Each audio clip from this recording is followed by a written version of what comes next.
I was gonna ask you on this is a continuation later on. Gotta make sure, okay. I think, Okay, now. in essence, trying to. Well, maybe. I'm only, I think they set up two. Separate, would have written you a short letter, but I didn't have the time. Say more. Well, we may have, because I sent you one link for your. This way, you know. Not since you run it up to you. Okay. And that's one of your accounts, there's two accounts on the. Well, yeah, but one of them you never access because it's just communication. So that you guys. You have a master personal and a master. The weekend. All of that you do, right? First week of school through. That's why I did that video and try to. Differentiate that with people who got into it. Brother, I'm sorry, my son's super excited. I get confused. I think they're gonna send me a link out. I sent a link out and I got into it. That was the board one, right? And somebody Well, was this is like- actually. And he's like, how many? Like 60. I'm like, I think And we're that's gonna. like last week. Yeah. That's the one that should have been the first. All right, folks, are we ready to get this meeting started? All right. Let's get this started. It is 5:09, Friday, August 12th. We do have a quorum here. We have myself, Matt, John, Mark, Johanna. I believe on Zoom we have Kathy And Will. and Will. Here. You. Are we missing anybody? No. Okay. Just check. We are all here. Okay, Hey guys, I'm here. I'm just gonna leave you guys on the non-video and the non-voice. That way I don't interrupt everything with my radio in the background. thanks, Will. Okay, so I have old business here. Again, it's just a placeholder of stuff we've already discussed. This is all tabled. We can skip through that, go straight to new business. I would say before we go to new business, I have something here to add that's been brought to my attention as of yesterday. I'm not sure if you all remember, but we have the homeowner on the corner over here that was originally requesting that the fence in Sagewood, you sir, how are you? That was originally requesting the HOA consider extending the fence, and we ultimately went through the whole process. The community went to a vote, and we are actually not doing that. The fence is in the process of coming down, and they had voted to do landscaping buffer instead. So as of right now, there is a full-fledged privacy fence up on the yard as of yesterday. There is no ARC approval, there is no board approval, we're looking for an exception after that. I do invite the homeowner to speak. Two different ones. Two different things, okay. That's not the homeowner, sorry. You gave me that look. Okay, the homeowner on the corner over there is not.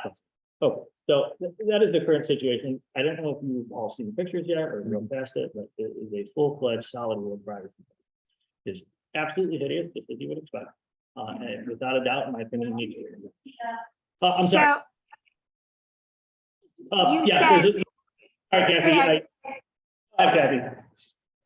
You said that it was in Sagewood, but it's Westlake, isn't it, that you're talking There's about? Westlake. That's why I messed up. I apologize. Westlake fence in the corner right out over here. Yes. There is a 6-foot now, fully solid wood, 6-foot privacy fence up on the yard without any approval. And it doesn't, of course, fall. We don't have wood fences on our. I mean, it's even worse because we went through the whole process in the past, 6 months. Westlake actually took it to a vote, got 100% commitment from the community that they don't want it. They're going to be doing photo carcass. HOA is taking that fence down in the process and is going to be doing it. So, yeah, we only had 2 houses left to remove. Now there's the third one with a brand new, God knows how much it cost inside. Oh, so someone added one? Right, Yeah, that didn't have one before. One on the right as you go in, backs up. It was actually, to be honest with you, it was the gentleman that started this whole conversation, because in November, when he moved in, he saw that the other homes had a fence between the school and himself, and thought, well, I'd love to have one too. And we're like, well, we don't allow wooden fence. Actually, the builder puts the wooden fence up and we're actually considering taking it down. So we put it to a vote to make sure everyone's cool with that. And they said, yes, take it down. So we took it down. Two of the homeowners of the four that had the fence opted to take it down immediately with the other fence. Two of them have the fence in place. We have not given a final determination on whether we're gonna allow it to stand until it falls or what we're going to do with it. But at this point, they were allowed to keep their fence as is until that judgment's been made. But no one was given permission to put up a new fence. And, you know, exactly, and some of that conversation, again, without determination yet, was maybe the HOA pays to haul away the old. You know, you were saying it costs what, $300 some odd dollars for years, you know? Yeah, $340 to remove mine. It was $140 to remove Rachel's, which was quite a bit smaller. So, But that's neither here nor there. At the end of the day, this was just done without approval. And we have we already contacted the owner? Patty and Sean talked to them yesterday. he also came in again today with some additional information, a long letter of details saying why it's allowed and why it should be allowed. This is really what. There's a letter, we can scan it and pass it around for the board. But yeah, I sympathize with the problem. He's talking about a privacy and security problem, which I think are two totally different things, but they're talking about privacy and a security problem, the school, the car lights, the horns. Well, as that may be, no one else in the rest of Fishhawk has a wood fence. And it is a house that backs up to the school. The school did not creep up on the house. The house has been. Also, you might want to note that it does have a 6-foot aluminum fence and a full hedge in front of that. So technically, there is still a barrier there. There's still a barrier, and I mean, if the hedge wasn't doing it, you could have done like everyone else in the neighborhood. Rip out the hedge, put in photocarpus, 6 feet tall, look beautiful like it does everywhere else. There's your problem. Okay. There's my opinion that this fence has to go. It has to be removed. I talked to George before this meeting. His advice is send out, this would be a 30-day notice violation as normal. So we're going to send it out a 30-day notice violation for compliance. We'll go through the steps. If he doesn't comply, we'll send out the final letter of compliance at the end of the 30 days, which gives a 5-day grace period till fining begins. Fining goes to extension for 10 days. So that's 45 days from now. Without compliance by then, it'll be assessed by the fining committee to actually levy $1,000 fines. Then we pass it to George, and George will file for a judgment to remove the fence. So the homeowner, which should somehow be translated to done, especially in the letter, you know, the way George put it to me is, yes, it's an expensive mistake, and they have the opportunity to correct it now within the next 30 days or so. At the cost of removal of the fence. Otherwise, it's going to be corrected in over 45 days from now at the cost of removal expense, and George estimates about another $5,000 bill going to the owner for legal. It could only get worse. Is this a new homeowner, relatively new, Moved in November. moved in November? Probably is not. For those in the galley, George is our attorney. Our attorney we have on retainer, so you know who we're referring to. So there's not really a motion here for this case, but I want to make sure everyone's aware of it and hear anyone's viewpoints. Because, you know, if there's any time to allow a 6-foot wooden privacy fence, that time would be now. And Tommy, driving around the neighborhood, I've seen a lot of unauthorized construction projects, and this is the first one that this new board is going to have to face. This is not going to be the last. And we all moved into the community accepting the bylaws when we signed for our houses. So it's every once in a while we make exceptions for the good of the community, but that's exactly what our exceptions are, for the good of the community, not for the good of an individual household. It's just not aligned with anyone else's home, and you know, and this is such a obvious deviation from everything else. I think it's not something they can accommodate. So unfortunately. Yeah. Yeah, but I mean, I support, you know, following through with it. okay, then that's how we'll move forward with this situation, and we'll keep everyone updated on how it moves forward. So this would originally come through the ARC, right? It would have, there was never an ARC application submitted. Correct, but so the board's acting now. Yeah. And the paperwork for that is specified in the. I don't know that I've ever seen a situation where the board preempted. Well, so we have an ARC document filled out now, today, as of today. But you know, we could waste the ARC's time. They will turn it down. They've rejected it in the past, and we still will probably submit it and have them take a look at it because their meeting is next Tuesday. But at the end of the day, this is preemptively done without requesting approval. It's up to the homeowner to get approval. But you know, it falls on their lines to do that. And yes, he has an email chain going back and forth with Heather asking if the board would initially pay to extend the fence that we already own. That's kind of what started the whole way. We don't own this fence. Maybe we do. And we went down that route and figured out a game plan.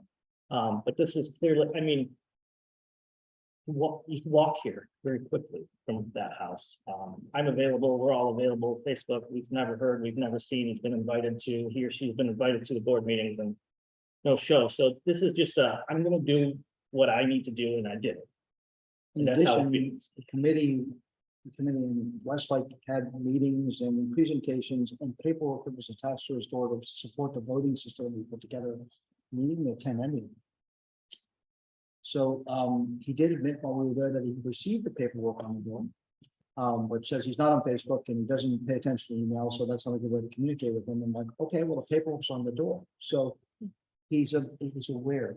But more importantly is that our guidelines, since we've moved in every home here, there is no exception to the wood fence. We've never made one that doesn't exist. There's no rules that allow wooden fences. So you're asking for an architectural review to say, let's go change the rules and allow this.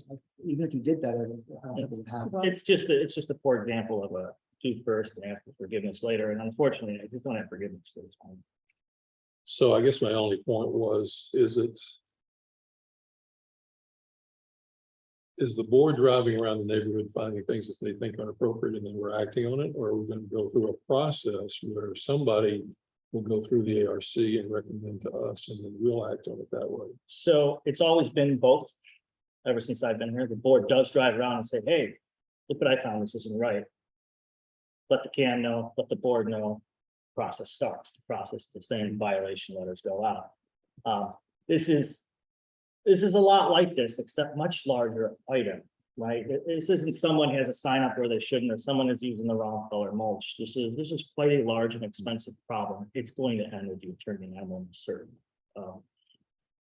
They didn't wait for us. They didn't ask. They didn't go through the ARC. It was more like a preemptive strike, and Well, I mean, I think it should go through the violation process. at this point, it is a violation. It's not really in ARC. It's already done and completed. Even It's a so, violation. guys, and let's just sort out the fact that the ARC is for approval of things to be modified within the guidelines. This is not an approval for something in the guidelines. At this point, it's not even in the ARC's document, it's in a violation process. And that's really what Tom is saying, is that we're in violation mode, we're not in, hey, do you want to get approval before you get it done? Or, oh my gosh, you didn't do it exactly like the ARC said. You need to change We it. only have two options: exemption for one particular homeowner or violation process. And I don't see exemption being a viable option. I certainly don't want to set a precedent. Okay. Hopefully we can move forward. So do we need a motion to do that? We don't. No, We're within normal policies procedure. it's It's a violation. It was found. And just be clear, it doesn't have to be the board that finds violations. If your house, and that's the job of an HOA, is to make sure that neighbors don't have to go knocking on neighbors' doors and saying, hey, Bob, your yard looks like crap, you need to fix it. It's to avoid that confrontation between neighbors. So a neighbor can report to the HOA and say, hey, the guy across the street is not putting his trash cans in, or whatever. That's how we. It doesn't, it's not us. We're not the sole police of the neighborhood. We just do what the community asks us to do. I understand that. I also am concerned about some people out there who feels like the board is acting independent creating their own violations. Right, so we're not, Not even- because this is a violation according to the bylaws. Tommy didn't make up the violation, say, you know what, I don't like that fence. I'm gonna have it torn down. It's in the rules that we all have a copy of, that we all agreed to when we bought a house here. And if people don't like the rules, there's plenty of houses in the area that are not in the Fish Hawk HOA. Okay. I don't like some of the rules. There's plants not- that I would like to plant in my front yard that I am not allowed to plant because they're not on the list. I'm not talking Yeah. about whether I agree or not. Right. I'm looking to the future as we're going along rewriting the ARC rules. And we got a new board and we're setting up a lot of new procedures. I just want to make sure that we're doing this in a way that feels like we brought all the appropriate people in. Mhm. At a point at which we do what we should do to document our position. Otherwise, it sort of looks like we just did it on our own. And we don't have, just to be clear, we don't have a lot of new procedures. We're following the procedures that are outlined in our rules. I understand. It's just they haven't up till now been enforced. So, and I've been on the board for what, 6 months now? Mm-hmm. And not once have we done that. So I'm not familiar with what we do. No. And so So, I'm asking is why, how are we making sure that? How are we making sure that we are acting in a way that's above reproach, Mhm. doesn't appear arbitrary or capricious? And just make sure we're doing it the right way.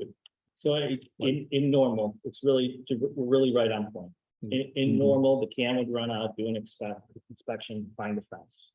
She wouldn't go to board with the fence, maybe she would, so that we're just aware of it, but she would automatically start the violation process. Mhm. First letter would go out 30 days, that process just runs pretty much flawlessly with or without. We are adding fining this year that we've been working on to be able to fine, that's an extension of that process. So at this point, that's just where we are. We found out through resident, we looked. Patty talked to the owner, they're in violation. They're in We actually violation. did a resident from Westlake, when we were sitting in the office, come in the office and grab Jennifer, essentially, who spoke with her. And told her, you know, there's a quick fence going up. None of us had known about it at the point. And so Patty went down and followed her to talk to him, say if you have approval. She brought the approval documentation and the rules with us. She spent quite a bit of time talking with him. And he basically just said, other people have a fence, I'm putting one out. Okay. I was mostly talking procedure going forward as opposed to disagreeing with rules. Well, I agree with you. We don't want to look arbitrary for sure. well, I think that Patty will be taking on routine inspections, and people have to know that, of course, that's how it's gonna be. So, Okay. So we're gonna move on to new business. We have an ARC request, 6007 Shell Ridge Drive. There's an application put in for a glass storm door and a front yard fence that was denied by the ARC. That was you, sir. So I believe I spoke with your wife last week. Okay. This does need a little discussion, right? The ARC deflected these probably for the right reason, and reminds me, we really do need to update one part of the ARC.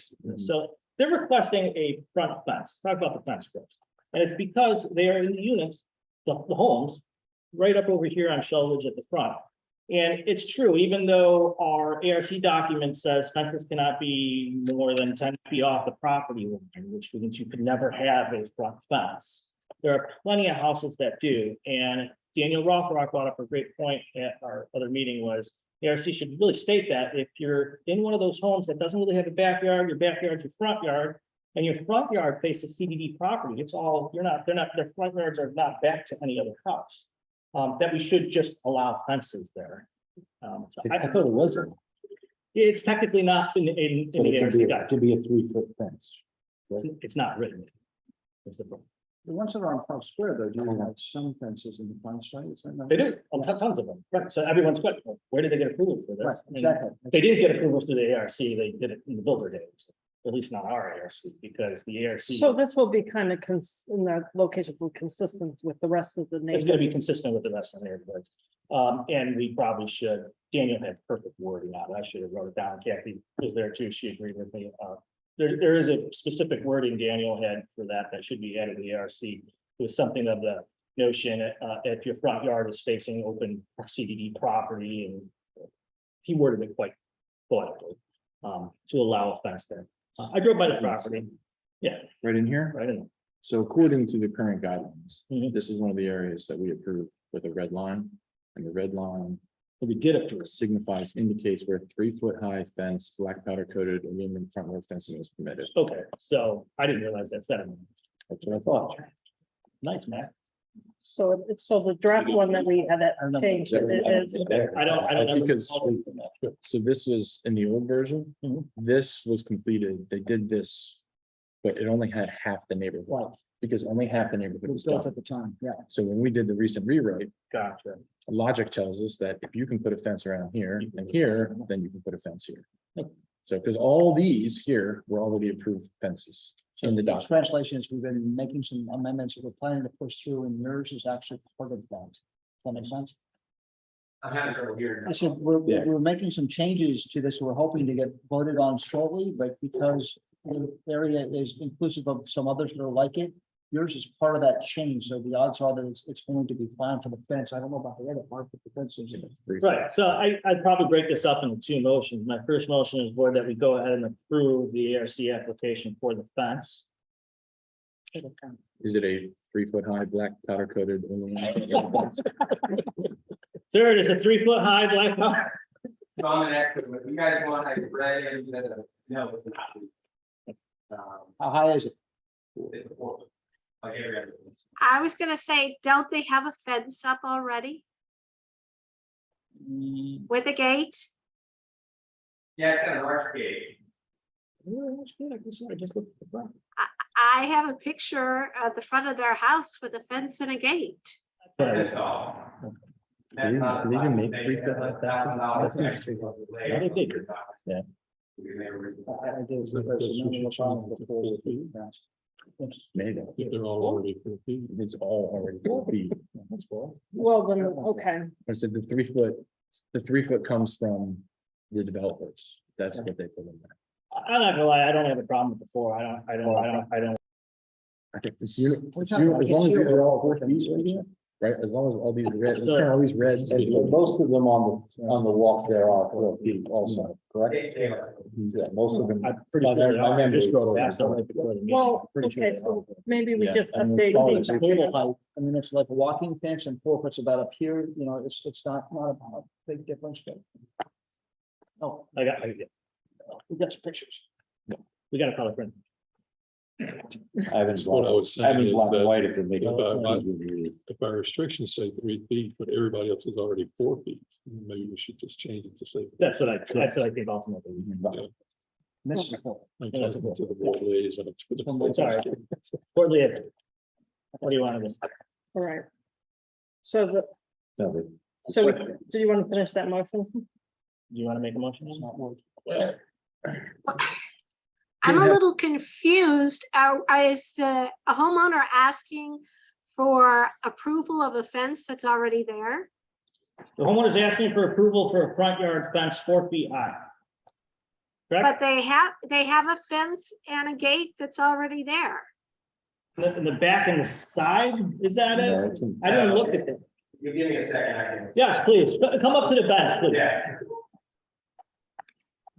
The bench. so. There's the chair. Can you hear me? Yeah, please do. I'm Tim Costello, very nice to meet all of you. Nice to meet you, Tim. So we put our request in right after you guys met, the ARC review committee met first time. So I was so confident anecdotally, when I bought the house nearly 6 years ago, David Weekly home, one of the amenities that I thought was fantastic was the amenity view homes facing there were allowed to have front fences. And I found that fantastic because I knew I was going to get a dog. Couldn't afford to do it. Came back, put in the application. Bad on me, was extremely confident.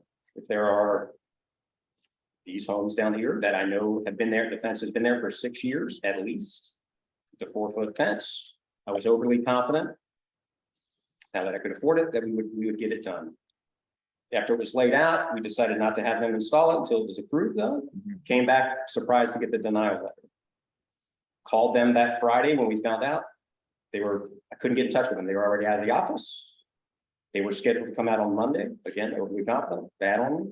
And I made the decision, I rolled the dice, not a slap in the face, but I couldn't see how you guys would reject that home, although I realized that the ARC has, the ability to be, make whatever decision they want.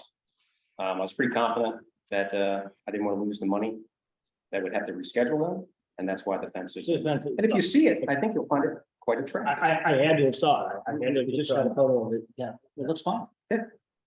So I think that the ARC made a decision based on the previous guidelines, which were approved a few years ago, and then did not include the southern half of basically everything south of the pool area.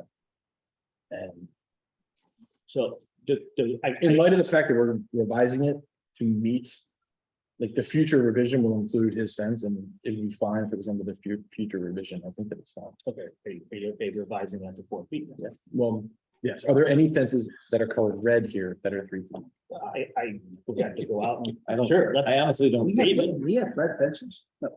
But now, They're in the diagram, they're labeled. So in the diagram, here's. So you can see- I've already read it. It doesn't say you can't, it says they are permitted. It doesn't say that you can't have a 4 foot, it just says they are permitted. Mhm. Yeah, 3 foot fences. we allow. the other question I have is, are all the other ones out of the property line also, or are they set back at all? They're all up to the property line.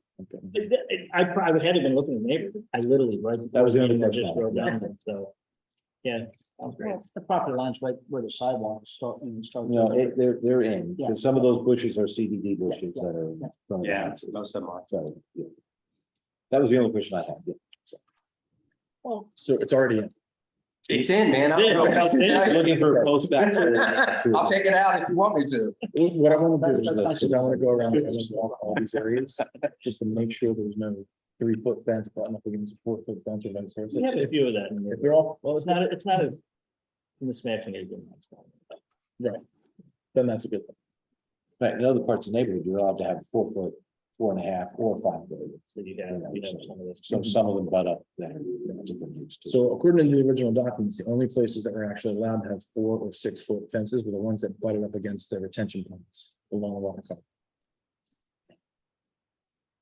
Yeah, don't give me that scrolly look. No, it's. I read that too. It's always been 4 foot fence. Yeah. You need a 50, you need a 54-inch fence to have a pool. But what's the purpose behind that? Like, 54. do you believe it's less architecturally I- attractive? I didn't write- Have a reason for Right. having, being convinced that we have to have wording this as 4 foot. Like, is there a reason? As long as it's uniformity throughout the community is the biggest concern. So if everyone's got 4 foot fences, that's fine. As long as everyone's got a 4 foot fence. Everyone's got a 4 foot steel fence. You have to have a Someone's very got a small wooden dog. 10 foot fence, yeah. yeah, I agree with that. It's something that makes sense. That makes sense. What are our options going forward? Well, I would just, here's what I was. I would say I have no problem with it. Really don't. Matter of fact, I think 3 is too short. So I would definitely change that in the upcoming years. And again, I make a motion to approve this policy, even though it's already in the ground. I'll second that. All those in favor? I am in favor of that. Aye. Aye. I would just want to change that slightly. The last phrase we just sort of swallowed Mhm. because it's already in the ground. That's contrary to what we're doing to the other guy. That's what I was gonna say. It's contrary to what we just discussed about the wooden fence. It's not, because it's in accordance with the guidelines as we have them written. Well, it's a metal. But again, it's the asking for forgiveness after it's done. Which is a problem, but again, as I stated in the last one, it was an unfortunate, not a fortunate one. You could have a fortunate ask for forgiveness and an unfortunate ask for forgiveness. Right. Here's a fortunate one because he actually used items that are already in the neighborhood. He took a common sense eye and went, this should work. We have another one that I don't know what one. So here's what we can do. We can table it for now, no finding process. Let me go out and walk the grounds and make sure that everything is uniform. And then at the next board meeting, we can start the table on it. If for some unknown reason, it looks really out of place, which I doubt it does, then we can readdress. Well, He's already called the motion to vote. Yeah, I did. He did, and I seconded, so it's been called, you're either, it's a vote to yes or no. I agree with all I said was that So- last phrase, since it's already in the ground, just leave that off. So that's Yeah, not really a exactly. consideration. Just say approve the fence. No. Well, do we want to, is the question, you want to revert the motion? I'm almost And positive. if it's on the floor, you either have to table the motion or. carry So the we got vote. a second on it. We do have a second on it, that's Okay. where it's called a vote. I So mean, Yes or no? I make a motion that we amend the motion that's on the floor to just take that last phrase out, which says, because it's already in the ground. Okay. Say we approve of that. all right, I'll second that. Okay. Okay. All those in favor? All right,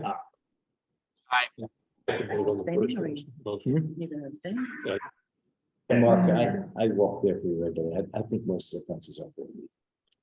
Yeah. I guess, Yeah. is there anyone opposed? No one's opposed, motion amended. Opposed. Kathy Okay. opposed, motion amended to state that we are approving the 4-foot. Second. It's not- That's the second. Johann and second, all those in favor? Aye. Aye, I'm sorry, what are we doing now? The we're motion, approving the fence, same thing with the front. Approving the motion as amended. okay, Kathy's. Opposed. okay, Fine. Did you all vote? yes, he said yes. All right, You said.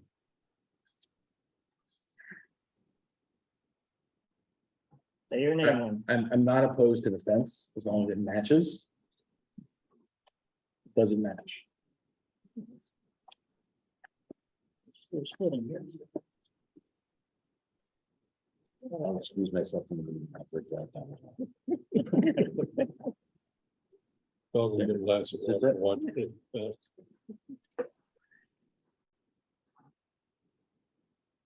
What's this one? I'm different, yeah. Key is the other fence is just not. So that's why. That's more. Yeah, based on the evidence is presented, I'm in favor of it. It's fine. Aye. Yeah, proposed motion carries. Oh. Second part to this is they want to install a storm door, which is glass. It's denied because we don't allow screen doors. We really don't allow storm doors. We don't allow those secondary doors. Secondary doors, and that's why the ARC kicked it completely. The door is not installed yet. So the question is, do we want to, there are some residents that have secondary doors.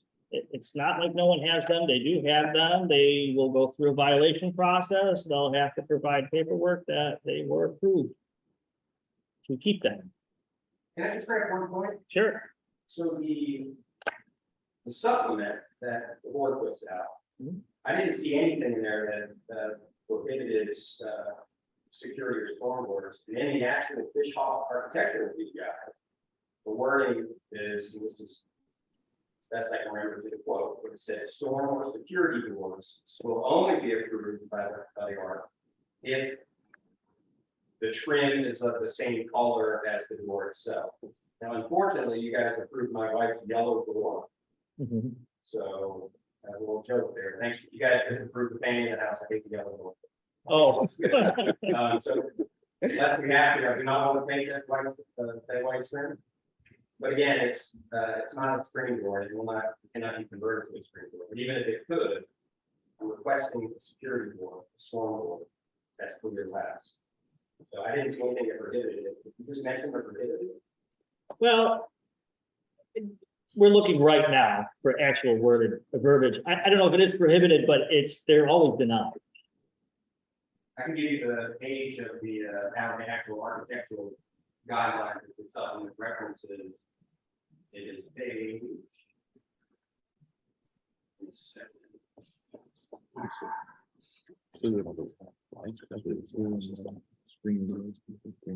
There's page 21. So that they don't have to go through. Storage period doors will allow design material color and 70 inches to the door after review and full submittal.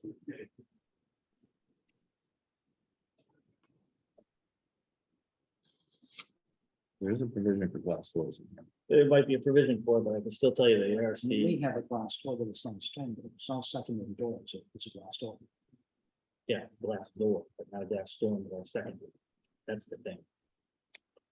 It's something that needs clarified. So it says 472, glass doors, colored or stained glass is prohibited. Etched, beveled, clear, and leaded glass are acceptable materials. That's all front doors. Those are all main entry doors. Main entry door, but it's not a secondary door. So I'm not getting too much off track. I mean, there's nothing that states the allowance of a secondary or storm door. And furthermore, just from knowing and experience, the ARC declines secondary and storm doors. For the opinion being that they tend to look ugly over time and they hide the beauty behind the main door. I do tend to agree with that. Well, I understand. So the real question is, do we want to change the ARC to now allow storm doors? And one door, secondary door act?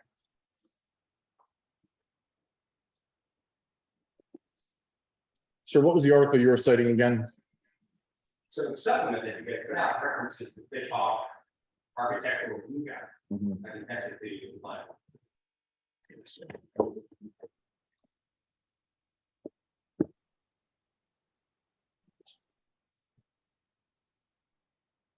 The guidelines supplement?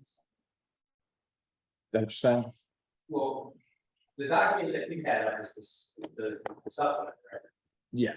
And it references the higher level document, which is the fish hawk architectural review guide. Right? Okay, I know what you're talking about. It's the developer. The original developers. Original developer guide. And that's on page 21 of that document. The one that we're kind of done. Yeah. Doesn't even know if I have that Someone here. else asked about that recently. Was that the same person? Yes. Got it kind of, yeah, let me see. Thanks. Yeah, I'm aware of this Just got document. the screen share. Sorry, it's not PDF. Cool, swap. Don't find anything too exciting, unfortunately. Storm the security beams, only allow design material and color match that of the entrance store. And after review of full submitted details for actual samples are provided to you. Yeah, this whole portion of it is. And it looks classy. There's a couple other houses down the street that have it. If it's a cheap door. It's gonna look cheap. Design guidelines. Yeah, and we're dumping that whole. That whole section is actually the first design for the design review when the builders built the house as opposed to homeowners itself, and they're actually not using that at this point. But it does reference it in the existing one that we did not replace yet. And the ARC kicked it backwards around, but it was not. Because they've never approved anything. He's right, those are ours, the other stickers on that. There are. You know. They're violation. No, I'm not saying that's okay. I'm just saying, No, just making up for it. They're violation.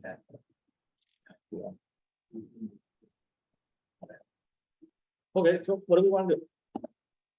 One of the things that should be noted for everybody in this room is that those guidelines were written by the developer to give to the builders, all of them were. And they're set that way. We've been using them as our guidelines because we didn't actually review them until just recently when we started doing this work. So there are some things that are designed for the builder to make it look consistent with sales of the house, as opposed to, functionality of the house, which is different thing. A good chunk of it doesn't apply to us at this point. A good chunk of it.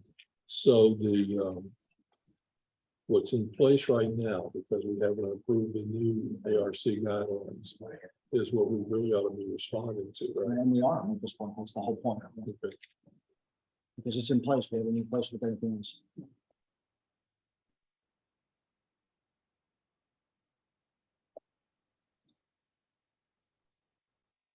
Well, that's something we can, adjust and change. Well, I mean, keep moving forward, of course, you get grandfathered in if we made an approval because it's in the existing one, but here forward, you can change it and keep it out. It's just what you want to do at this point. Really, we're talking about two things, what to do in the future, but what to do right now is what we're going to decide. Kathy, Will, how do you guys feel about that? Kathy, I know you might have some. I don't want storm doors on your house. Can you hear me? Yep, Can you go hear me? ahead. Yes, Hey, I honestly don't want storm doors on people's houses, because if you allow storm doors, what do you pick out what's acceptable for a storm door? Because everybody's going to have a different flavor, different color, and it's just going to, it just takes the look of fishhawk away. Storm doors are terrible. Well, we really need to- Well, let me go the opposite of that statement for a second. The opposite of that statement is that just like the fences, we came up with a required fence. This is the only thing you can have. We have a required mailbox, the only thing you can have. We can have a required storm door, the only thing you can have. We decided to push forward with this. But the thing is, what we're talking about, Will, is that our new architectural guidelines does not reference it because this is an old reference that was done when the property was built. So right now, we're talking about, do we allow this door? Then later on, we can talk about whether we allow any others. All right, let me ask a question. So if we allow this door and people have put them on other houses, are they grandfathered in, or do they have to apply to the ARC? Well, Well, they did, without an application, they're still in violation without the application. They still have to get approval. unless it was built. If their first owner was put there by the builder. Jason, According to the charter, if you have to go ahead and make it a deal, you can go on this single option, including with this fence, the way the charter is currently written out. Right. You can make an exception based on his single item, you can write up a public approval by the board, and it goes in his file. And Right. You don't have to go ahead and grandfather anybody else in. You don't have to permit anybody else to have this store door, it's a case by case. And after it goes up, if any of you don't like it, I will take it down. Sounds like Will's gonna be a problem. So what about the color? Actually, Will is not by himself. I don't like the idea of a secondary door either. I don't know. So I would vote against it. I mean, I personally think I prefer just the one door kind of situation. And I mean, I don't mind if it was like they had something, whatever, within the guidelines, that first door, but not, I don't know about a second door. We talked to your wife, she's very pleasant, we're glad she came over, and she mentioned that one of the main things for the door was she wanted more light in the entranceway. Absolutely. We had a solid move. Okay, so we looked at that right when we built the house and said, oh, can't have this, so I put up a full-length glass door in that accommodates that problem. If that's the issue, that would be a good workaround that gets us past all the problems. But the more important thing is that it seems like a good fit for something more attractive that goes in there that gives you what you need, as opposed to having setting a precedent or even giving an exception to the rule. As we seem to be right now, I've got four of the 7 that can vote on this already telling you that they're not in favor of it. So it doesn't look good to vote for a door. So I'm giving you a suggestion if that works for you. No, and I do appreciate that. I would just ask, what's the purpose of this? Of course, all of it boils down to creating increasing value for the homeowners, right? Absolutely. And each and every single situation, not that you make an exception for one person over another. A lot of this is subjective, right? Our opinions of whether we like storm, it shouldn't matter what our opinion is, whether we like a storm or not. It should matter of the aesthetic, what it looks like, and is it increasing value to the homeowners? Having standardization is one thing. If you have a glass door, you can see the door right through it. you might not even notice it. That's probably why you haven't noticed the ones that are already existing. So I would say that you should do it on a case by case basis. Look at the storm. These things are in some of the nicest communities in this area, the gated communities, and the stormers are over there. Sure. I would just ask that you kind of like think about whether or not it's going to increase the value of the home. A storm door is not, if it's a cheap one, it'll look like, it'll look like. If you see the picture that I attached, it is a full glass tempered up and against hurricane and storm stuff. And it's beautiful. It will improve the look of the front. Now, that said, I'm so pleased that you approved my fence, but I'm not going to be real mad, but I'd ask you to look at it in that way. Perhaps we can table it and see if we can give some broader perspective to it. I wouldn't table it. So the full paragraph. And again, these are design guidelines for the builder, but metal doors are not appropriate for use as a front entrance door. And then it goes on to something about side lights must match the design of the entrance door. Transoms must be in specific, goes into specific details. Basically, metal front doors are prohibited. And then storm and screen doors are only allowed if design, material, and color match that of the entrance door.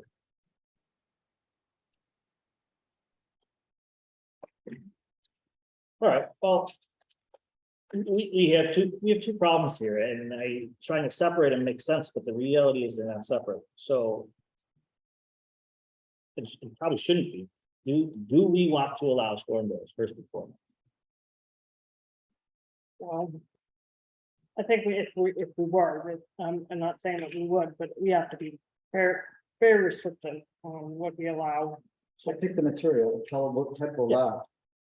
Yeah, I would say if we're going to allow any, we would have to get the exact. We'll go with this one, that's the only one allowed. In this color, this color, this color. Yeah, I understand that, and I agree with that. I would say that being in the Encore community, which is a part of the whole community, we don't allow storm doors. And we've had a lot of people who ask for them, but we don't allow them, so. That part of the community right now is not in favor of allowing storm doors. But we're only a quarter of the whole, or less than a quarter of the whole. 20%. And the way that we handle that is if you were to go ahead and allow storm doors, we would then leave ours in place if that's what we want to do. And so they would only apply to us if they don't allow storm doors. Which is great, because you can always make it more stringent, so it's good. What? You always think your rules more stringent than the ones that are. Right, announced. and that's what I was saying. Yeah. As it stands right now, generally our community is comfortable with the most storm door philosophy. Mac, you like storm doors? Personally, no. Okay, But- let me just hold it there. But my point is though, that I don't think that's the question. I think the question is whether if it's allowed under the current rules, do we have to vote on the current rules? If we are voting on the current rules. It's so then I would have design, to say- material, and color match that of the entrance door. This is a glass door. Is the entrance door glass? No, Material, it's not the same color, it's not the same design. I think the intent here from the builder was that you have a door that doesn't look like a glass door, it doesn't look like a storm door, it looks like an actual front door. Not a storm door over top of a door. Storm and security doors are glass. I don't think the builder has. Again. You would be surprised the things we find written in the builder's rules and regs, so like snow removal, Right, if you've done a seal security. Well, here's how I would say move forward with this, so we don't dwell too much on it. I can see we're pretty much all in favor of just not having storm doors moving forward. And we should probably add that to the ARC because we're going to be dumping this portion of the document anyway. And then we can make a motion whether we want to allow this case to have a storm door. well, all fairness, I feel we're going to tell the rest of the community, we're not allowing that. I would move forward with unfortunately saying no to this one too. So you have two, Being- so you have two motions, right? No, the first one's not really a motion, and the ARC Recommendation. is the recommendation that Mark will put in place. The second one, yeah, I'll make a motion that the ARC stands corrected and we deny the installation of the storm door. for reasons of we're not gonna allow them in the future, they could be used as screen. We're just moving forward to not be a stormwater committee. I second. All those in favor? Aye. Any opposed? Aye. Any opposed? Yes, Nay? Okay, based on. I'm not in there, no. Or not, or- You're not a NATO. A NATO, Mark?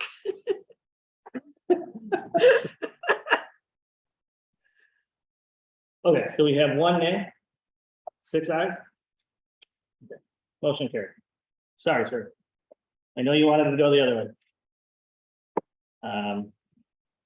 Okay, well, I don't have anything else on business here. The rest of it was at folio. Go over any migration status, what do we still have going on, what's our money situation look like? Cats are live. We've been posting to them pretty rapidly this whole week of new checks that are coming in, either by homeowners or things that got mailed to us. And things seem to be matching up pretty well. We found a couple discrepancies with associated where a property has changed and they didn't update their records when they exported the data to us. And then we found later on that it seems like they're catching up all of a sudden on some things, hoping that they could get it done. There's been nearly $12,000 worth of transactions made through ACH transfers and or credit card transfers to TownsSquare that we are filtering through. We found that Jennifer had a report that we could pull for C3 of the things they are posting, so at least I can cross-reference it without documentation. But we've done about 3,000 of those that we can find, and there's about $7,500 left. So there'll be a little bit of trying to figure out where that money goes afterwards, and I'm not getting a response out of associated on anything. In addition, we have that money market account for $65,000 that we asked repeatedly for access to if they have not given us. So that's still pending. Everything else transferred beautifully. It's in our accounts for possession of everything without any errors. I did set up a PowerPoint. I hope you all had a chance to look at it. Yeah, We did it last night because as we were working, we found some discrepancies that made us retool that for that work. And I called AppFolio and said, what the heck? And they said, this is how it has to go. And I'm like, okay, I have to drop and roll and make sure I do something about this. So one of the harder things is to keep the accounting separately. There are two accounts for people who are in service areas other than Encore. And because Encore doesn't make a second payment. So when they register, they have to register the first account and they have to link the second account, but they show up on one login when you're done. And that's a little bit confusing. So we did the PowerPoint to accommodate that problem with explanation and such. Other than that, I think it's going well. We're still learning how to do some posting things and make some corrections and move people in and out of accounts, but it's going well. And I think we're ready to release it at this point. okay. Has everyone here had a chance to log in and look at both their personal and their I think I logged into the one, but I haven't got to the other yet. personal and board one are completely separate logins, so you're required to make a password for both of those. Okay. But for those who have a second personal account like I would have, the second time you do it just asks you to put your username and password that you've already created in to link the two. So it's a relatively simple process. And that applies for the Sagewood people that are sitting out here and so forth too. So it's a relatively simple process to link those together. And then they're one login for all. Some of the things that I do appreciate about it is the ability to drag and drop some documents, like a scan of a check that comes in right on the record. That's something that I'm used to seeing, and it works out pretty nicely. We are nearing everything into the new NAS drive that we bought approved last meeting. And I would like to discuss something here. I'm not real fond of the way that we have a blank shared document section and the link that Tommy put up. The link is great. I'd love to see it put on the shared documents area. After says no, can't be done. So I had a suggestion that I'm going to throw out here. I didn't talk to Tommy about it, so I'm kind of blindsiding him a little bit. AppFolio has a full dump capability, like you can grab the whole thing and move it every time. What we need to put on for shared documents that are common are agendas, minutes, the financials, the disclosures, those kind of things that are pretty easy. There's not a lot of documents that we're storing for everything else, like everything we've scanned, every invoice we've ever touched, all the check scans, all that stuff doesn't need to be on there. So if we use that as the starting point, we could take a dump and mirror it every once in a while to our own, by manually as a change each month, like we put the new documents up. It would give them everything in one place, and would give all of us a great place to have a backup and have them ask directly that. Still leave the link. Every have backups, but let me ask you this. I'm opposed to it because it really, lack of a better term, it sucks. But can you pull it up? Sure. Pull up the resume. Yeah, I'm gonna log out of this one. I'm just trying to, my question, Sean, is it's extra work. It's extra pruning of documentation, and where's the game? Gains that I think it's confusing when people are looking for things. And I don't think so. When you click on a tab and there's nothing, and then there's a statement that says perfect. If there was something, it's gonna get confused. so this is my account, and when you land on your account that has two accounts, the Westlake account, the master account, it shows both of them here. They're labeled by Westlake and master. And so I'm gonna look at the master, because what he's referring to is only on the master. But if you go home. There you go. Yeah, you have to, on this one, you have to select an account before you go home. Gotcha. It takes you to home when you do that. Can you? So this is the link that you put up for your documents. And that doesn't show when you put your other account? No, it does not. What's your other screen account look like? Now, right here, it's everything but that. So if you select the non-master one. That is the non-master. Okay. Yeah. So I could add that there. I could mirror it. Statement on both of them. I just only had it on the master one. The problem is that they go down this, there's a few things in there that don't apply to us, like insurance. That's something we're not ever going to use here. And then, compliance and maintenance, we will, okay, approvals, calendar, payments, home. When I go to shared documents, the most obvious thing people are going to look at is that navigation, and this is what we get. Right. There are no files shared with you. No, my requesting with Paul is to fix that so I can get a landing page with a link, or just link out That's to it. fine, as long as we have something that's consistent for the navigation. That's what I'm hoping to get. So I mean, so far he told me no, but he said he can't do it. He said maybe the support team can offer some better solution to manage that page. And Brian's no longer part of our, Right. because we're onboarded already. So now I'll give you Brett's child manager contact information. They might have something we could fix there, but I'm still, but I don't like the idea of doing something. Okay, so. Shared documents, he's asking to put something there. Oh, or- this is what I was, I'll say it again real quickly. Actually keeping the same file tree, everything that's consistent from the dash drive in here. It just basically, you can dump these files and just copy them back in there. And I'm talking about the, Just a public record. only the public, not all our other documents. Yeah, well, I So- understand. No, not even thinking it's a backup, but this interface here actually does a file tree it's very similar to the NAS drive, and I'll show you what that looks like. We haven't finished moving things around, but we will, and that's tonight's plight for me. But the It's not horrible, but it is gonna give you a duplicate of information in two different spots, and God forbid something's not. but they wouldn't need to see the NAS drive. Well, then you're removing the whole purpose to. What's the Except official for the document? board stuff that needs to say that. What's the official document? Where is it? What's the official record? What is it or where is it? No, where is it? You know, Right now, what it's in the. Official NAS record will always document, be in the NAS drive. Right.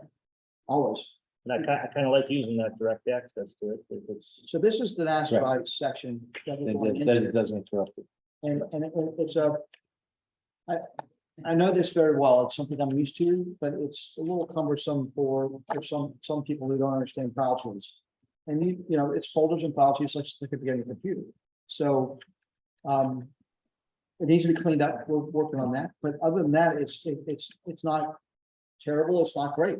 It's just, it is what it is. So but this is where everything's living at the moment. When you're on the public section, that's all I can get to as a resident. I can't get to the private section for our property manager and stuff for the board that we have to get to, like, check copies and employment records and that kind of thing. So That's not gonna be public ever, at this point, it doesn't need to be. So it opens up a separate tab, so the other thing I'm worried about is navigation back, how do I get back to my thing, whether most people are gonna get that, and I'm just throwing it out there, I'm not trying to be a devil's advocate, other than I wanna make it easy to navigate. That's where I'm at with it. So the other thing is that this link shows up in the architectural reviews. That's a terrible place, but it's the only place we can put it, and I get that. So I requested as well, the same thing, can I put it on the stupid shared directory that solves my problem? Just change the link. Yeah, but we found that the ship is larger with a smaller rudder than we realized. So we're trying to get those things facilitated. So that was my comment. The only other thing that I can tell you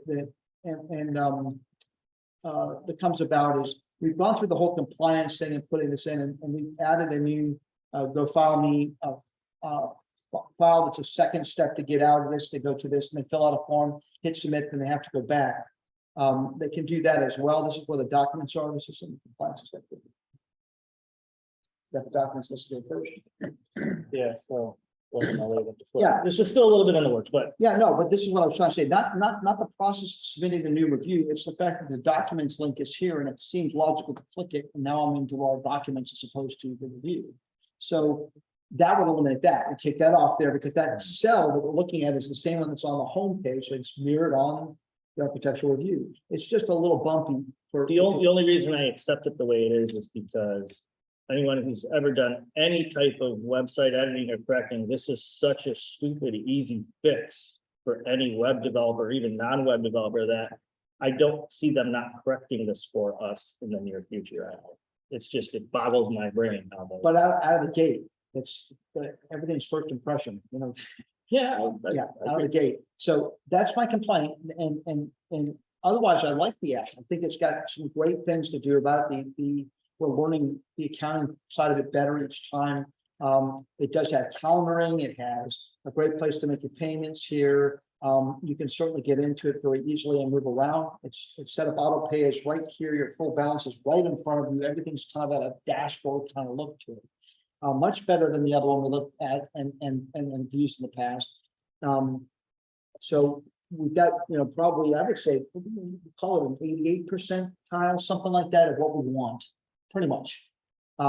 We're hoping this company started out as a rental leasing type software and they've moved into the homeowners association. And we're hoping to push them beyond that because we have a very unique situation. We're actually managing 5 profit centers within one management system. And that's kind of a challenge. I mean, even for a developer, it's kind of a challenge. So we're pushing the envelope a bit for them. Yeah. Other than that, we're good to go. I mean, I think we're ready to launch and everything's good. I'm not going to delay that for any reason on my end at least. So if we click set up auto pay here, everything works. We're ready to It's take ready to go. payments. I've already set mine up. Nice. That's where we got the screen captures from. Wonderful. I didn't look. So at that. Sorry, I Kathy.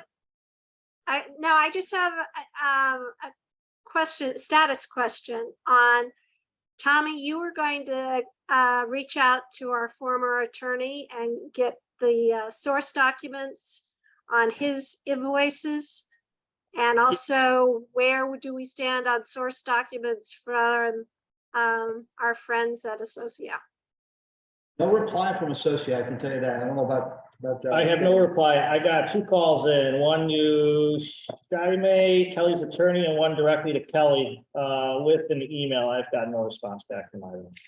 I'm working around the discrepancies from associate at this point. It's not pleasant, but we're doing the best we can.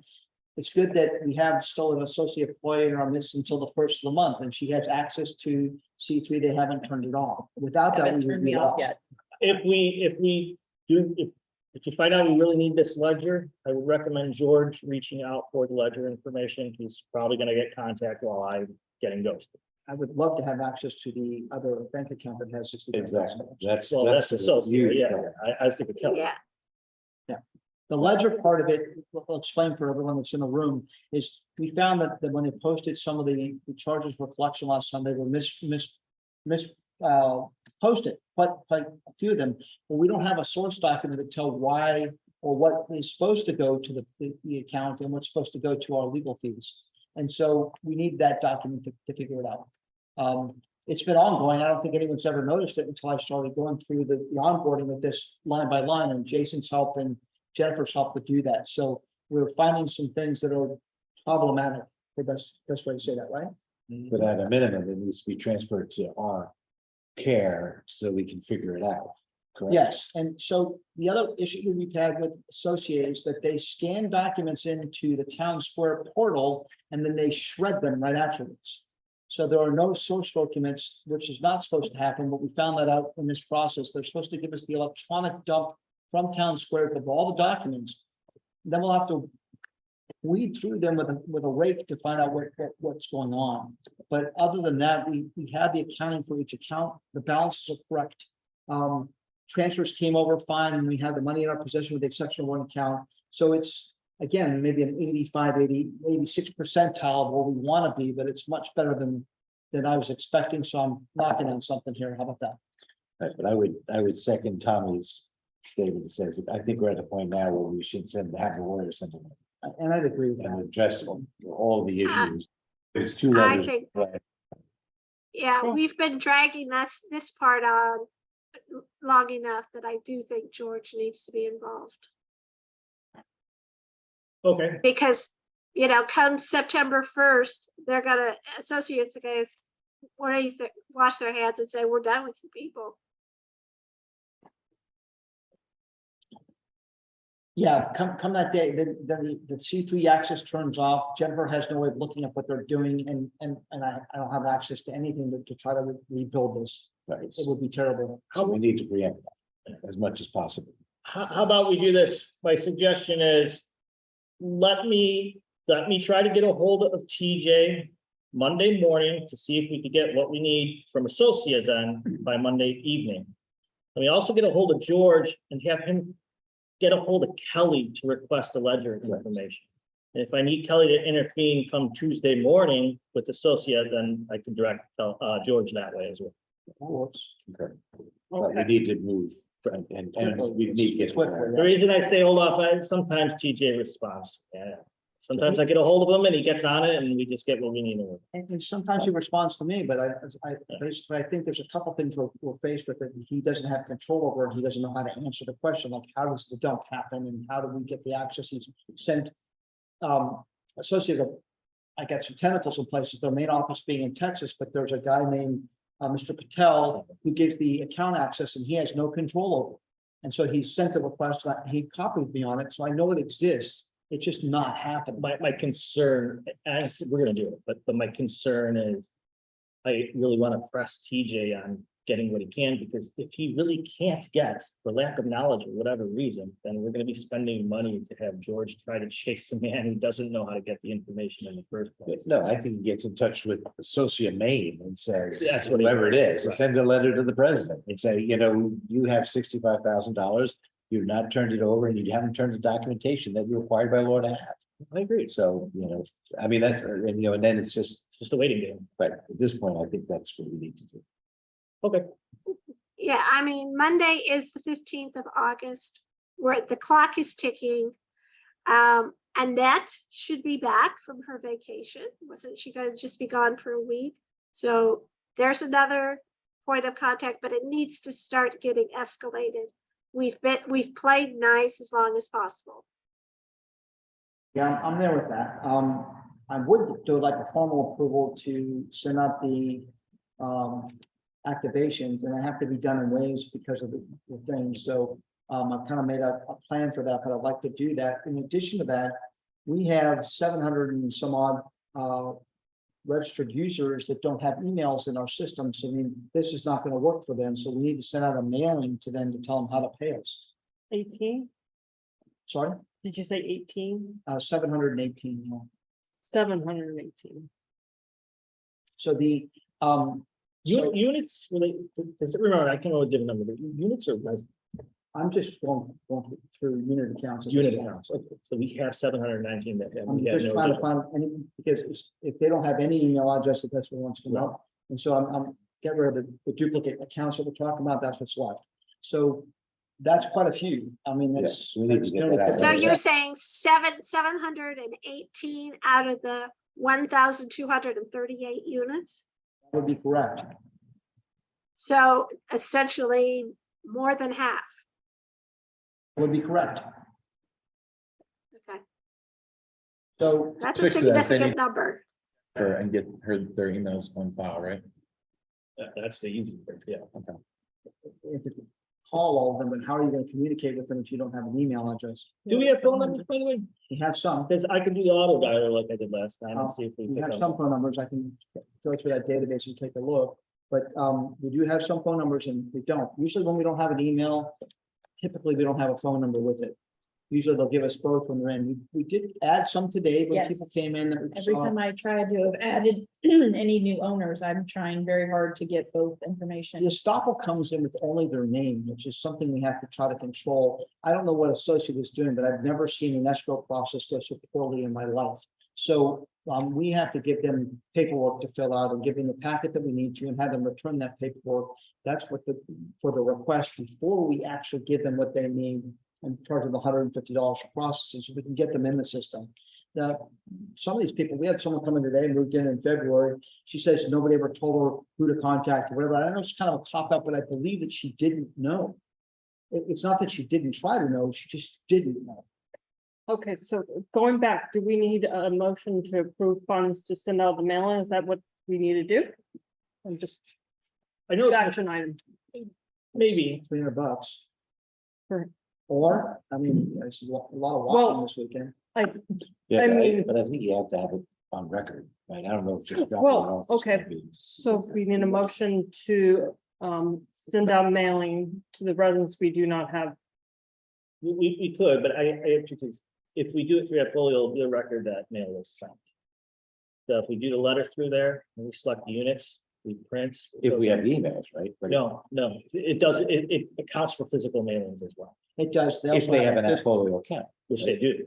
everybody has an Appfolio account, Yes. and they know they have an Appfolio. They may not account? know, but they have. So, but then, So do we? So, but that's the proof of the mailing. is what you're saying. That's where the proof of but it's mailing. not proof of receipt.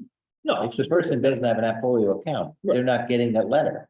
Matt, No. just hold on a second. Everyone has an account. We don't have an email. He's talking about generating a mail merge from Appfolio and printing it out and mailing it physically to the US Postal Service. Right, okay, that's what I'm saying. They're not hand delivering. no. I'd be happy to hand deliver it, but I. No, no, don't- it goes to the mail service, but we also have a Jennifer log has that says it's been.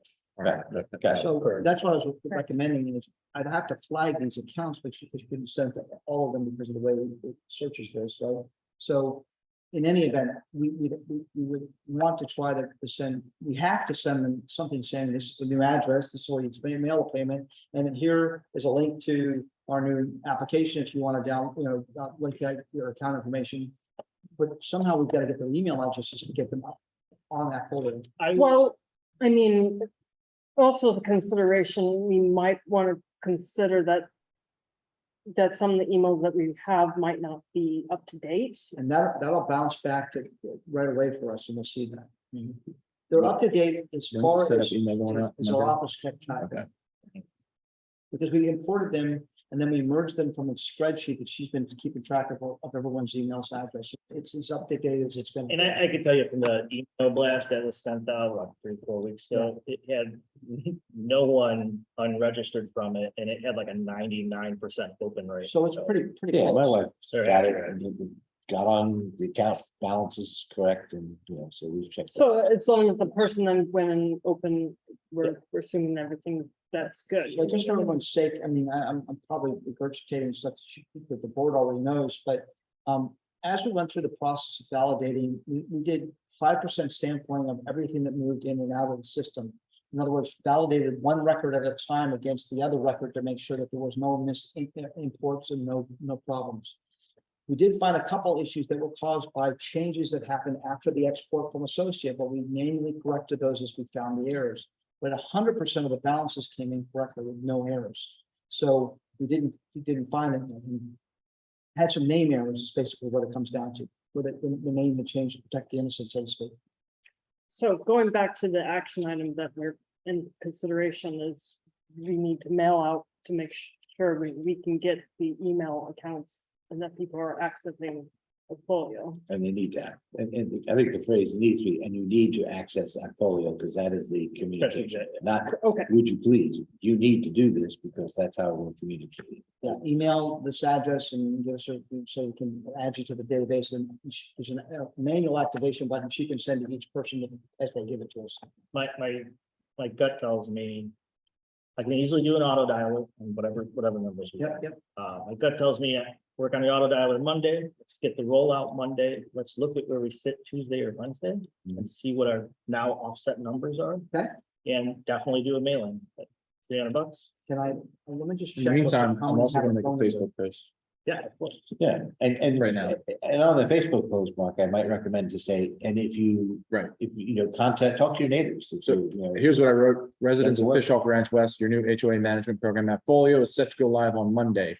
We will use this to pay dues, submit architectural reviews, and much more.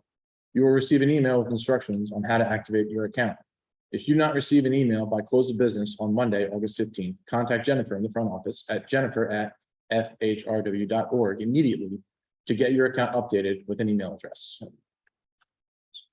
I would add more to that, let them know that phone number too. we have 719 units that do not have an email address. If you do not believe the HOA has an email address Okay. on file or a proper one, please contact Jennifer or send her an email. And So Get ready to get 700 emails. I'm just gonna tell you straight I out, get ready for 622. That are- We're gonna get 100%. not giving us their email address, so probably okay. not on Facebook.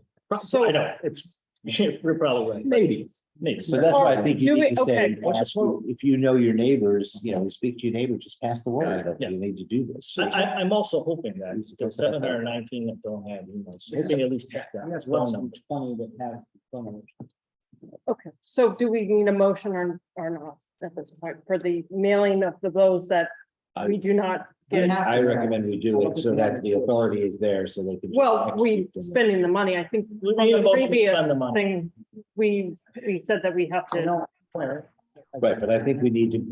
I don't think authorize spending it money so on that we these don't have to have is- another meeting to authorize it, right? If I'm recommending that we spend money, there's a reason we need to spend the money, because at this point, I Okay. don't want to spend anything if I don't have to. Well, no, you shut down my iPads. Right, but so- No iPads, Tommy. No, I'm not giving you credit for that. No satisfaction. So we need a motion. So Yes, that's a what- Motion to approve, to authorize the use of a mailing to finalize. Right? mailing. Up to 500. Oh, yeah, whatever you think you need, but, you know, and that way, I need 500. yeah, because you can get an iPad out of that, but. No iPad, Tommy. No, so do I have a second? I'll second your motion.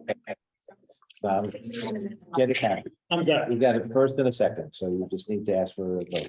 Close the favor. Aye. Aye. I, Aye. Are you opposed? No, I think that. No, I'm only kidding. Okay, that motion carries. Thank you. Solves that problem. Do we have anything else on Appfolio? No, not at all. Is anyone stuck? If anyone needs any help, please contact me. I'm available all weekend. I can come by you, you can come by me, we can meet here, laptops, computers, I don't care. What I would recommend, ask is just if you can reset my, or just. Get out. However to get a new, I'll read In order you. to do a new one in that, pull that, delete your activation, send you a new one, but that's possible. That's fine. Okay. Let's do that, because I was in, but then I can't get back in, so. So if you do that, I'll do it over the weekend, because Okay. I set it up and it's just not working, so rather than do that. Second, I have one other item. if I may. Oh, please, You're done. shoot. Can we move to resident input? No, man. I don't know. Matthew, has something? Yeah, I have one thing I'm gonna, and I talked to Tommy offline about this, but I want to let the board know. Yeah. You know, we had a HOA member come and talk about the bat infestation that's going on. Yeah. You know, so it really is getting bad, and I had a guy out and so I'm gonna draft something for Tommy, and I'll copy everybody on the board so that Tommy can send it out. We can't make people do anything, but there's one thing to do. If you don't have them and you can have somebody come out and they'll do it. Some of the guys will do it for free and just say, oh, you're good, no worries. But if you have these openings here, it's like 20 or 30% cheaper to fix it in advance than it is to fix it post haste. So I just think we, as a board, and in responding to the home border, I will draft a message. Anybody has a problem with it, and I'll get it to Tommy, but I think we need to, as a board, go out to the community and say, this is a problem. You may not be aware of it, but we think you should be aware of it. And, so anybody have So, objections? so your notice is more of being proactive, asking the homeowners to be proactive about this issue? Correct, because, if you harden your house, then the bats aren't gonna get in there. If everybody hardens their house, they're gonna move to a different neighborhood. I mean, so, and it's actually getting to the season now where it's not the mating season, I guess, and so therefore they can be slightly more aggressive in getting them out of your house if you have to move in your house.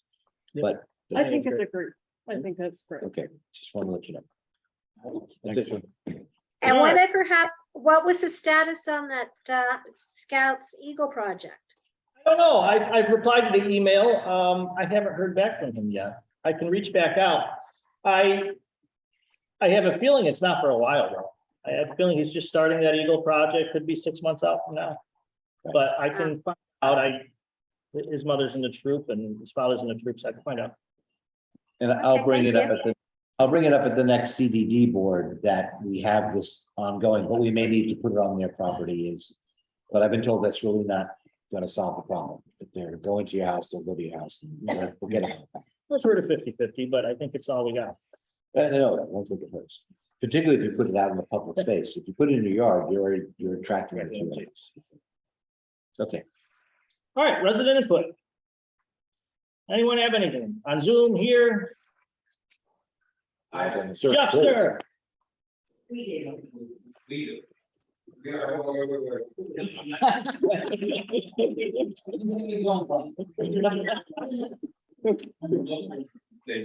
could you stand up and maybe come a little closer because people won't hear you. Don't speak up, sir.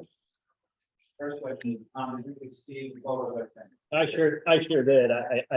I have some info first, but I'll let you speak. Okay. So I'm speaking for all the residents, obviously, since I have some experience in the board. 2 years. Be bored, I mean, I'm bored. Yeah, that's another story for another time. But anyway, so since Sunrise has taken over, I'm not sure if you're all aware, but previously Sagewood was serviced by Sunrise way back when they were originally in existence, maybe 5-6 years ago. 5-6 years ago, they were fired. Fishhawk, Maine hired Sunrise to do theirs. They were fired. You guys decided to hire Sunrise back to Sagewood for whatever reasons you have. You did that. They started in January, and along came a gentleman, supervisor, manager, whatever he was, and explained to us what he'd be doing for the next few weeks to get our place, what he thought it should be, and what we thought it should be. Now, we went through 2 years with Down to Earth. I did personally, but Down to Earth, okay? And we got them toward the end to do exactly what we wanted, when we wanted it done, how we wanted it done, and so on and so forth. Everybody has their own idea how they want their yard, but whatever, we came to an agreement, this is what was gonna be done, and so on and so forth. So here we are 8 months later, roughly 8 months later, and we have more problems than we've ever had. The community is a complete disaster. The pictures I sent you is a service as of Wednesday. It's totally unacceptable, okay? So the question is, we've had communications back and forth since January about ongoing issues, and the answers have always been the same. We're gonna get to it next week, we're gonna resolve the issues within 2 weeks, da. Another month goes by, more communication, nothing comes back, no manager comes to see us, nobody explains what's going on. There's no corrections being done. Okay, where is the accountability to you guys as a board that's paying the bill every month of our money? And the accountability of Sunrise Management to take responsibility for the job they're not doing and fulfilling their contractual obligations. Right? That's what they're supposed to be doing. I agree with you 100%. As I say, I have some information for you to shed a Okay. little bit of light. I agree with you. There's been a false one there. So Danny, I forgot the name of the irrigation guys, but Danny is the lead here on the property. Ever since the sod install the past couple of weeks, he's been very difficult to get a hold of. Part of Sunrise's problem, and maybe Savings Grace, is they don't have any type of management ticketing system, right? It's email Danny and he'll get to it when he gets to it, and he'll notify you that he got to it, maybe the day he did it, maybe 6 weeks after he did it. So then we have to go and translate that back to the resident and go, oh, we didn't even know it was done. Oh, it's not done yet, Right. right? So we have this communication. AppFolio fixes that. Been really busy putting it together because Danny is now starting Wednesday morning. I have a meeting with him Wednesday morning with Jennifer and Patty. That's gonna be every Wednesday morning we're meeting with them to go over all open tickets. So the tickets will be generated on the homepage in AppFolio into the system when we assign them to a vendor. So in this case, Sunrise. Danny has to go through those tickets and communicate directly with the homeowner. So you're gonna upload all your photos just as you did. We're all gonna see them as a board and as a management team, and then Danny's on the hook. My deal with Danny is every ticket has to have a response within 48 hours of time. And that's what the Wednesday morning meetings are. So right now, the problems are accountability. So I'm trying to fix the accountability. I know Sunrise can do the work if they're held accountable. So I'm really hoping to start to fix all this, especially with Sage, we're starting Wednesday morning. He's supposedly doing a walkthrough this Monday to nail down leftover items that we still have tons open, including your photos of issues going on in Sage, repaired villas. We have stuff everywhere at Sunrise to go over with them. We just haven't had a really good system to tackle it. Now we do, and now we have the management and the process in place to do that. So I am hoping for a vast improvement within the upcoming month or so. That's the best I have for input right now, honestly, but Okay. it's top So- radar. I appreciate that. The response that I would have to that is, we're 8 months into Sunrise, Sure.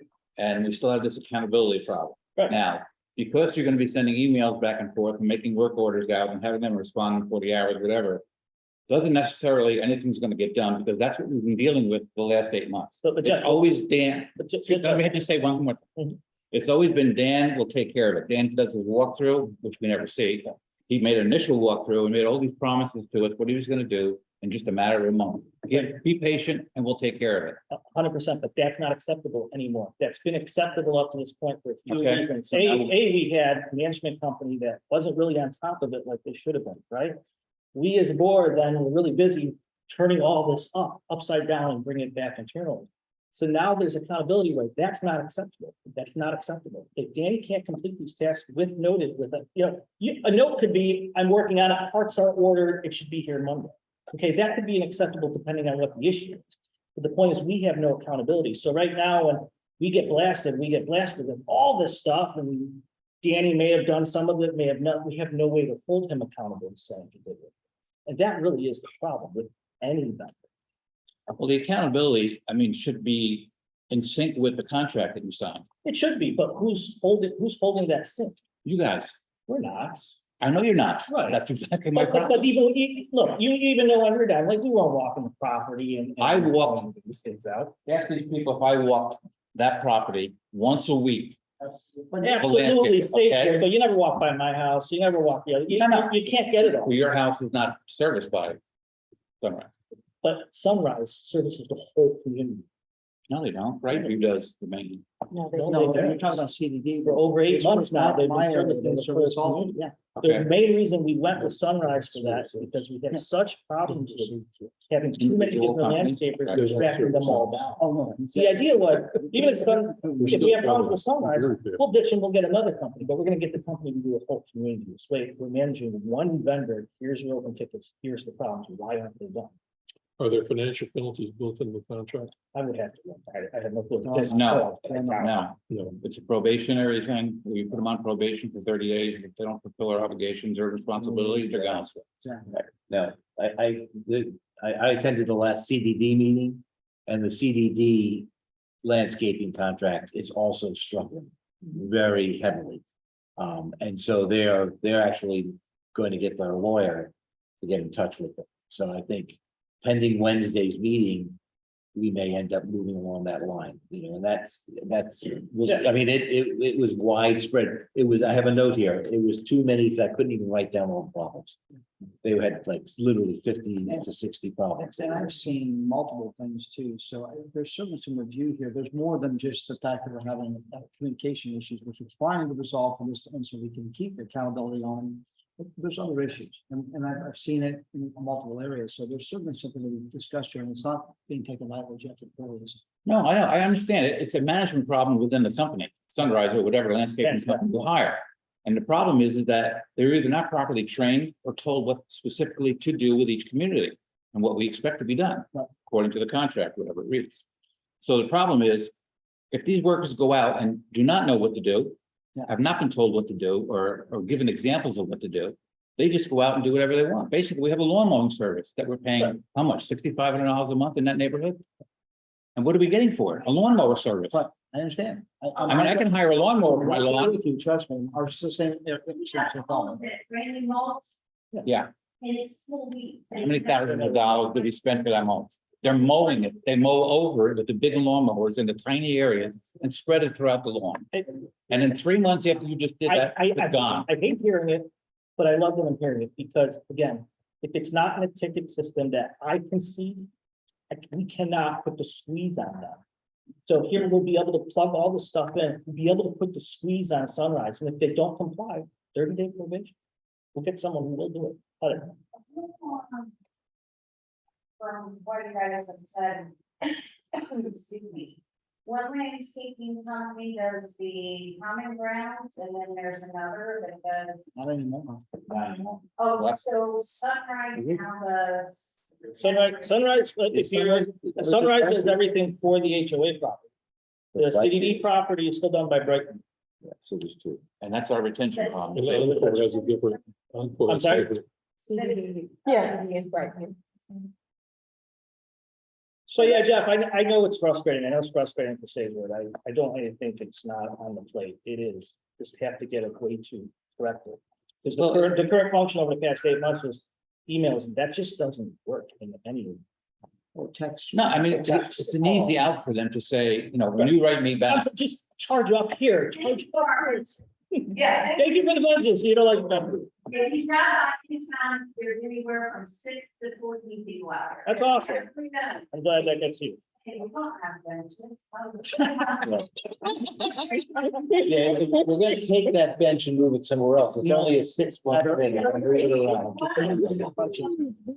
It's in their budget, so that's all there's to it. Jeff, but I'm, when I said that about TV is, it's not to say it's not a problem. I can't. It's a systemic problem. If you get I know, approved by Kathy, I've talked to several different communities about landscape. It's a problem throughout Florida. And the weather has a lot to do with it, and that's understandable. And But when you see what I showed you, Oh, I know. when you trim bushes and you leave the trimmings in with the mulch, that In you with the just mulch, pay thousands of stuff. dollars to have done, and they can't go by and pick it up.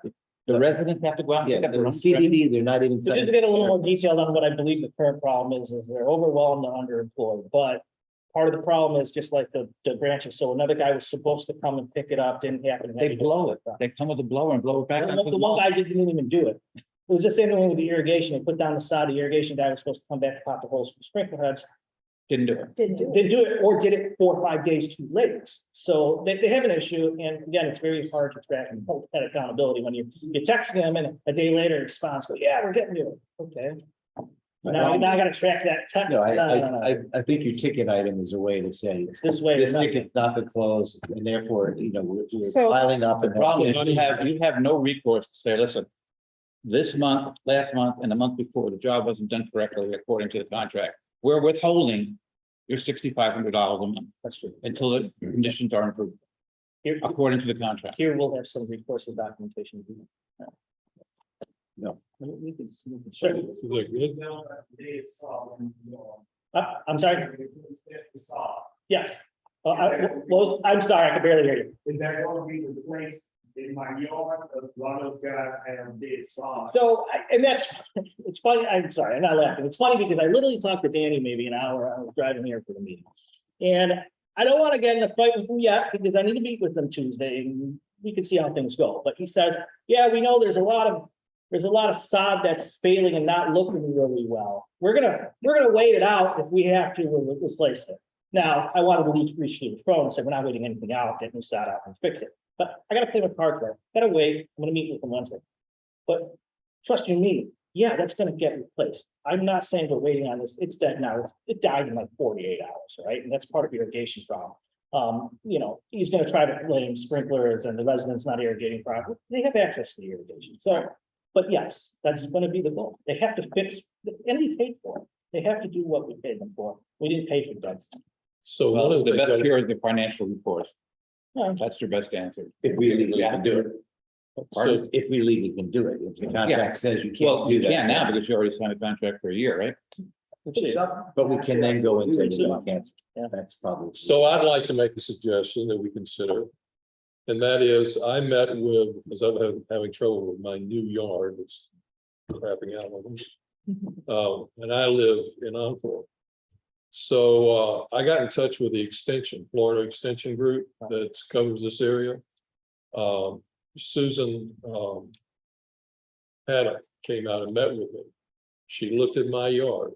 She gave me bags of stuff that we could use to measure our soil and send it into Florida. They'll look at it. They said they'll respond within 3 to 6 days after they receive it. So you send it overnight, not overnight, it's just priority mail.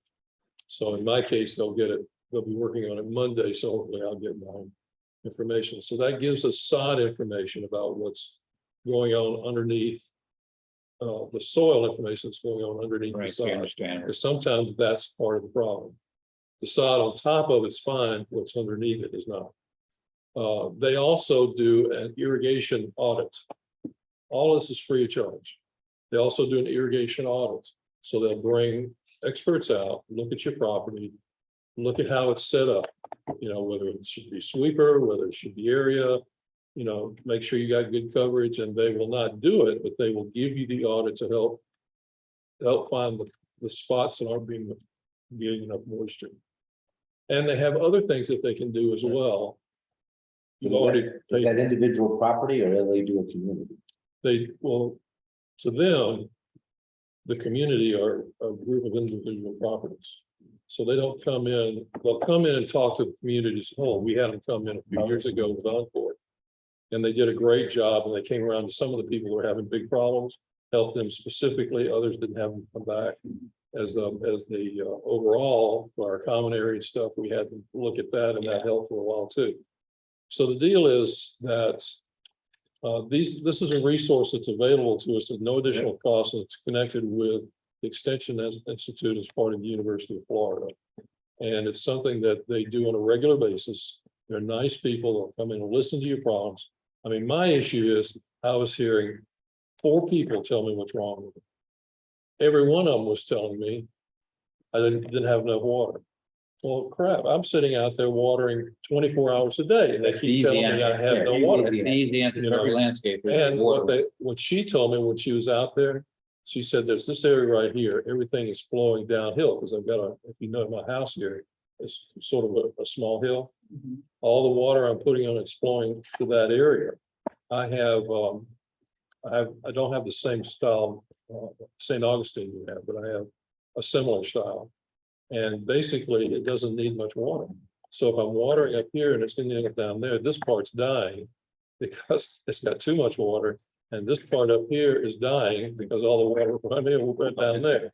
So that's where the irrigation part's going to come in to help me figure out how to balance that out.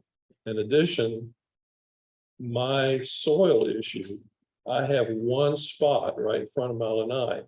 I have a feeling if I were to dig it up, there's gonna be a whole bunch of plastic bottles and stuff down there, because that's where they dumped everything. But that's where I took my soil sample to start with, because every time we put grass out there, either oversodding or replacement sodding, it dies right there at that spot. So I want to find out what that is, and they're going to give me some suggestions about how to deal with that. So I've got the contact information. Maybe I'll get it. Let me ask you, they're free? They're free. Can you set it up and manage that? I certainly can. That would be great, because I can't take it on my plate right now. If you can. Yeah, I can coordinate it with Susan. But I wanted to be sure that we were in agreement that this was something that we were all going to be a part of, and either take advantage of it or don't. Right. Yeah. Because Sagewood is a whole bunch of properties individually that show up as a mass. So each one of you have a problem in that community. We have the same thing in our community. Like my house has the slope and it has a problem with it. And so in many cases, the people who are having the biggest problem are the ones that they'll pay attention to more and give the most help to. Some of the people are okay as they are right now. And the key is to get everybody up to a certain standard. Now, that's not to take the landscaping company I forget their name conveniently. Sunrise. Sunrise, because Encore also fired them several years ago. Right. And we went with First Impressions, is that the name of the other one? The second one. Site tax, which is. Well, Cytex is the one we have now, which is Green Mark, but there's another one before that, something about impressions or something. You just said, you know, at any rate, we all have problems with it. And I think it's really difficult, my personal experience, it's really difficult to deal with. In our little case here, we got 256 units, pretty close together. And we've got some areas that's failing, and we've got others areas that's not failing. You know, and I raised the question to our landscape chairman, which we need a landscape chairman, and a committee to help with that. To find out why, under the contract says they're supposed to sustain a certain level of success. Now, I do realize that watering is important. Some people don't water and it dies, and they get upset because it died, but the water's too expensive, you know, so there are ways to deal with that, to be clear, so they take on the responsibility, but the rest of us have a problem too, because my yard's right next to the next guy's yard. So we got to work on that too, but what we did at one point, when we originally went with Caremark, when it used to be Cytex, we met with them and they came through with the standard of service. So we could go back and look at everything that they were doing. We had a 3-year contract. First year was great. Second year was a little less. And now this year we're in the 3rd year of the contract. And they're all having problems. Yeah. Not enough people. Problems. As far as the sod replacement. Now, I'm not an expert landscaper by no means, okay, but I have this thing called common sense. That's kind of lacking, but in this country, but we'll go along with that. So when you replace sod, they come by and scrape off the top dead sod that's there. Okay, they then proceed to take the new sod and throw it down on top of that. Okay, now you have 2 different levels of lawn. You have the original lawn that's still there, and then you have the new sod that's raised up about maybe 2 inches or so. Okay, they don't level it off. One's higher there. Then they proceed to come by with the lawnmowers. And what they do is they cut all one level with the lawnmower, and they cut the new sod with the old sod. They scalp the new sod and it dies. Every They time. should be using a sod cutter. So how do you teach that? It's, you know what, I agree with you, Jeff, but it's not our responsibility to teach them. I know. I have to hold them to the candle and see how they. Well, I hope you have good luck with it. Yeah. Well, and Again, We're pulling for you, Tom. if you don't, you get another company. Well, and I think having a landscaping group to look out over all the projects we have, maybe with a representative from the Sagewood group, and a representative from something else. John, we tried that. Part of our problem is, I didn't try it with me. Okay, I'm a new guy on the block. Sure. And we've got all new stuff. But we don't have that much to discuss even for a whole group. Well, their whole subdivision over there needs somebody to discuss it with somebody. Well, he's gonna be here Wednesday at 10. So Alright. my philosophy is that we need to get closer to it. Hold on. We said our piece. We appreciate you listening. All right, no, And hopefully you'll make some headway. We'll be watching. Thank you. Thank you, guys. Thank you, guys. Thank you very much. You have a wonderful night, sir. And thank you for your comments. Okay. No, thank you, thank you. I'll get the new glass door. That's the option, right? All right, thank you, sir. Anything on Zoom, anyone there? No? Okay, meeting adjourned. Admin note for the board. And as the VP, it's my job to do these things administratively. These meetings, important discussions we have, but we need to cut the ramblings down because it's dragging these things on the 2 or 3 hours. And the most important thing is the resident input that people are hanging on, and the complaints that I get are, I don't want to sit on a meeting for 3 hours. And I don't know when it's going to be or when I can talk. And so then a lot of them just chime out. So if we can shorten these things down to an hour, if we have to meet more often and have shorter meetings, then that would probably be better. Resident input from the beginning. Is this shut out? That's what I used to do. Well, I'd be to a meeting more often. you could kill it now. We've been meeting every week for a while. So, you know, the other